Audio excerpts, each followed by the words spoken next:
bakka jirtan haala jirtan keessatti maqaa gooftaa maqaa Yesuus Kiristoosiin nagaan isiniif haa ta'u. Akkam jirtu nagaa keessanii fayyada. Ana obboleettiin keessan nagaa guutuu nagaa irraa afaan qaba. Galanni gooftaa Yesuus Kiristoosiif haa ta'u. Madda nagaa keenya burqaa nagaa keenya ta'ee haalotaa fi baroota keessatti nu eegee nu gargaaree sa'aatiif yeroo bareedaa miidhagaa kana nuuf kennee dukkana sodaachisaa keessatti gargaarsa nuuf ta'ee ergamtoota isaa nuuf ramadee haalota hunduma keessattuu anas na gargaaree isinis gargaaree guyyaa kana sa'aatii bareedaa kana nuuf kenne gooftaan galataa ulfina guddaa haa fudhatu. Baga jiraachanii baga eeggamtanii baga gargaaramtan isiniin jechuun nan jaaladha. Tole gooftaan baraaf jireenya keessan haa eebbisu. Maatiin keessan nagaa, biyyi keessan nagaa, obboloonni keessan nagaa, hiriyoonni keessan nagaa, waldaan keessan nagaa jedhee abdiif amantii nan qaba. Kan koo gooftaa Yesuus Kiristoosiif galannaa ta'u hundi isaaniiyyuu nagaadha. Nagaa kana immoo akka lallabnuu fi waaqayyotu nu gargaare waaqayyotu haala kam keessattuu dubbii sagalee isaa kana akka dubbannu haala nu mijeessee haala inni nu mijeesse kana keessatti dhaabbanne immoo hamma nuuf galee sagalee waaqayyoo keessaa waliif qooda. Waaqayyoon immoo galateeffachaa faarfannaadhaan walaloodhaan diraama kallattii adda addaatiin waaqayyoon waaqeffama waan ta'eef waaqayyoo waaqeffachaa waaqayyoos kadhachaa gooftaa waliin tajaajila. Yesuus Kiristoos bara baraan gooftaadha. Ameen. Haaleluyyaa. Akkasuma obboloonni YouTube chaanaalii ganni tuubii jalatti argamtan hundumti keessanuu baga eeggamtanii gargaaramtan isiniin jechuun nan jaaladha. Obboleettii keenya jajjabeessan ammas dhaamsa kootidha. Egaa isiniif haaraa miti. Yeroo lamaan tokko YouTube obboleettii keenya ganni irratti liivii seeneen ture. Gooftaan isin haa eebbisu, eebbifamaa. Dhaloota kakuu, dhaloota eebbaa, waaqayyoon bara keessan haa eebbisu jechuun an jaaladha. Itti baay'ee isin jaaladha, baay'een isin kabajaa. Akkan isin jaaladhuuf isin kabajummoo kan godhu sagalee waaqayyooti. Gooftatu nu abbooma, isin jibbaa, gooftaa koo isin jaaladha jechuun sobaadha waan ta'eef jaalalli walii keenyarraa kaa jechuu barbaadetiin yoo walii keenya jaalanne gooftaa jaalannaa. Obboleessa obboleettii kee bukkeetti jibbaa gooftaa isin jaaladha jechuun sobaadha waan ta'eef haadha kee jaalattee haadha koo jibbitee gooftaa isin jaaladha jechuun kun sobaadha. Kanaaf gooftaan hunduma keenya iyyuu bifa tokkoon ilaali, gurraacha, diimaa, adiidha hin jenne hundi keenya jaalala gooftaa Yesuus Kiristoos nutti agarsiisa wal jaalannaa. Akkasuma immoo amantii garaagaraa taatanii YouTube ganni jalatti kan argamtan nagaa waaqayyoo isiniif haa ta'u jechuu isiniif nan barbaada. Gara fayyinaatti kottaa, garaanis dhugaanis Yesuus Kiristoos waamicha asumaan isiniif hin taasisa. Adaraa keessan immoo akka natti hin qabamne jaalala gooftaan asumaan isin gaafadha. Egaa karaa jireenyatti lubbuun tokko gaafa dhuftu ergamtuun waaqayyoo waaqarraa hin gammadu, nus immoo hin gammanna. Kanaaf dukkana keessaa gara ifaatti akka baataniif ammayyuu waamicha isiniif goona miidiyaa irratti jechuudha. Waa tokko warri hordoftan jechuu barbaadanii gooftaan isin haa eebbisu, eebbifama hundumti keessanuu. Mee amma immoo obboleettii keenya gannee atis waamicha naaf gootee fi carraa naaf laatteef guddaa eebbifame isin jechuu nan barbaada. Macaafa keessaa iddoo tokko akka yaadannootti kan hin qabadheetu jira. Isa sana immoo muraasa isaa waliin hin ilaalla. Almost daqiiqaa 10 darbaa naaf waraabu silkiin kooyi kanaaf jecha gabaabsee nan dubbadha. Mata dureen isaa namaa fi kufaatii namaa dura. Namaaf kufaatii namaan dura jechuun maalinni kan jedhume waliin ilaalla. Kufaatiin maali kan jedhu jechuudha. Waaqayyoon gooftaan nu haa gargaaru, sagalee isaa nuchaa dubbatu, fuula araara isaa nuchaa deeffatu, dubbii sagalee isaa immoo nu keessaa kan funaanuu barbaadu maqaa Yesuusiin haa qabamu. Ayyaanni waaqayyoo hunduma keessaniif haa baay'atu. Gooftaan sammuu keenya, laphee keenya gurra ittiin dhageenye itti jiraannu waaqayyo nu haa gargaaru. Dhageenyee nama akkasiin taanu tun taanee dhageenyee nama dhalootaaf dabarsinu haa taasisu jechuun nan barbaada. Kufaatiin maali? Kufaatiin waaqayyo irraa fincila kaasanii amala yookaan ulfina isaa irraa hirmaachuu jechuudha. Hir'achuu jechuudha. Hirmaachuu otoo hin taane hir'achuu jechuudha. Roomee boqonnaa 3 lakkoofsa 23 irraa akkas jedha maqaa Yesuusiitiin nan dubbisa. Hundumti yakkaniiru, ulfinni waaqayyoo isaanitti hir'ateera. Maal jedha? Hunduu yakkaniiru, ulfinni waaqayyoo isaanitti hir'ateera. Eenyuun ani yakkeera, atis yakkiteerta. Qulqulluun Yesuus Kiristoos qofaadha. Hundi keenya iyyuu cuubbamtoota biyya lafaa kanarratti.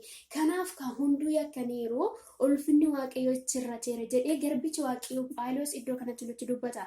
Namni kufaatiin dura fincila waaqayyoo irratti kaasee kan deeme kanaaf jechuudha.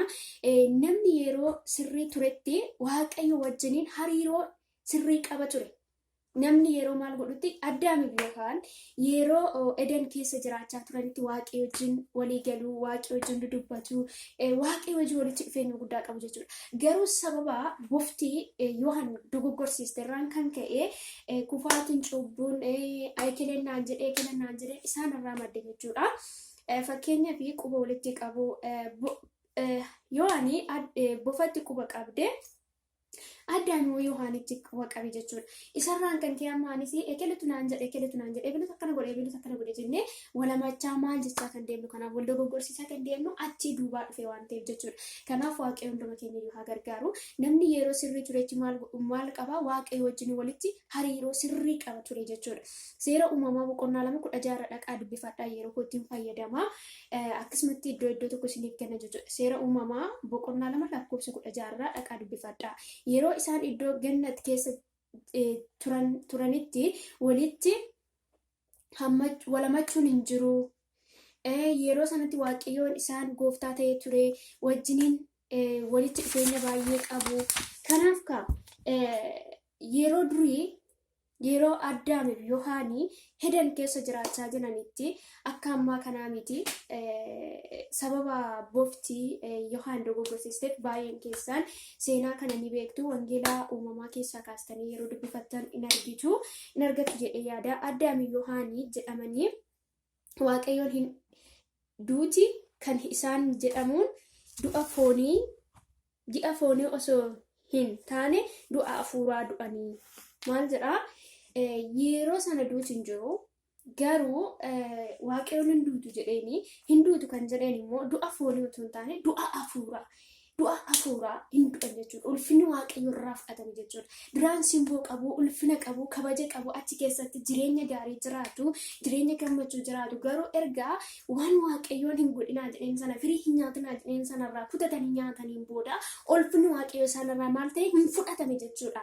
Kanaaf obboleettii koo har'a Waaqayyo waan tokkorraa adda ba'isin jedhee ati immoo diddee keessa deemtan ta'e ayyaanni Waaqayyo otoo sirra jiru ayyaana Waaqayyo ofirratti salphiste yoo ta'e ulfina Waaqayyo sitti kenneen saba Waaqayyo dogoggorsiisaa jirta yoo ta'e har'aan immoo ergaan sii qabaate immoo deebi'uu qabda jechuudha. Maaliif ulfinni Waaqayyo sun akka sirraan fudhatamnee fi ibidda bara baraatti akka hin gallee fi adabbiitti akka hin gallee fi har'a anaaf ati immoo gajjannee Waaqayyoon kadhannee deebi'uu qabna jechuudha. Galanni Yesuus Kiristoosiidhaaf haa ta'u.